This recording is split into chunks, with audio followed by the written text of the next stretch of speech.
Fretfulness, being an emotional thing, means we are controlled by circumstances and other people. We depend on those things. In other words, I'm not going to be happy if my circumstances are not happy. I'm not going to be, I'm not going to not panic unless there's nothing for me to panic about. So you're waiting for things to be done for you based on your circumstances and not necessarily based upon what is true, principles, yourself, etc. And again, you can live in a paradise. You can live in as much of a paradise as you want in your own heart and mind if that's what you choose to do, if that's what you spend your time meditating upon. And that's what we're going to talk about today. Because we talked about fretfulness, and now we're talking about worry. And as I said before, worry is more of a mental thing. Worry is when there's something specifically, something that you can cogently state in words that you're worried about. You don't hear from many people saying, come up to somebody and they look distressed and you say, what's wrong? And you say, oh, I'm just worried. Well, what's your natural response going to be? Well, what are you worried about? And if they say, oh, I don't know, it wouldn't make any sense, right? So there's something specific that people are worried about. Distress, as I said before, is more of an emotional state. And it's just distress is your general approach to any kind of conflict or stress. You just get distressed about it, okay? You get wigged out about it. That's an emotional thing. That's not a rational thing. Worry is more of a mental, it's more of a rational thing. It's what you meditate upon. Whatever you think about, you will eventually feel, you will eventually experience, you will eventually see in your life if that's what you think about, for most of the time. If you want to change the way that you feel, if you want to change your approach to things, you're going to have to change and transform the way you think. You have to be the master of your mind. You have to be the one who controls your thoughts. You have to be the one who's intentional about the way that you think.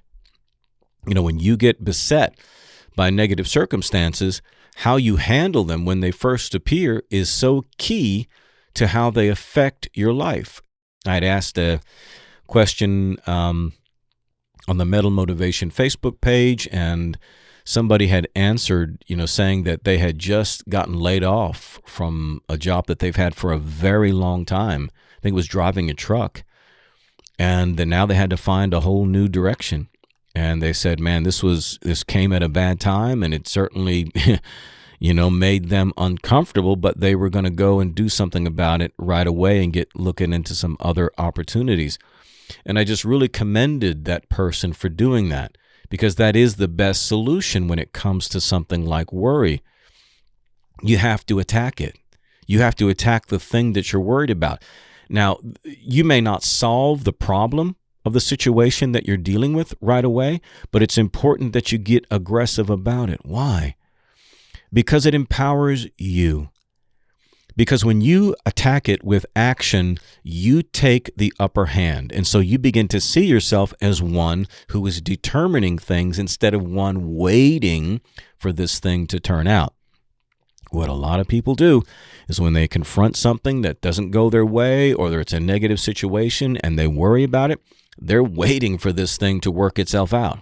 Okay, they're waiting for someone else to come in and save the day. They're not attacking this thing themselves.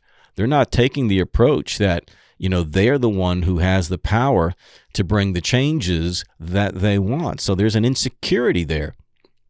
And again, as I said, mental motivation is a hell of a lot more than, and this group is a hell of a lot more than just achieving success. I'm all about creating a stronger you.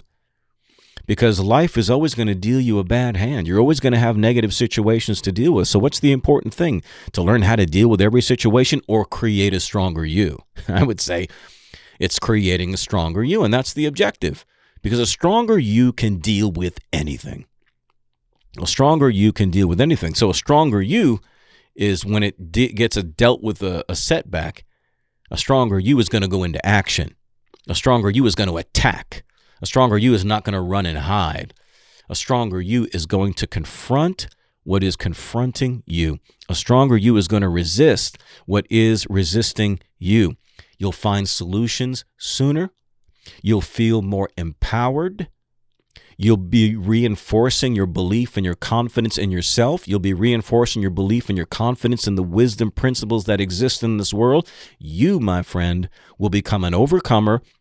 You will become a champion. You will become a true warrior who really does prevail over negative circumstances, who really does prevail over the battlements of others, who really does prevail over their own self. That's the goal.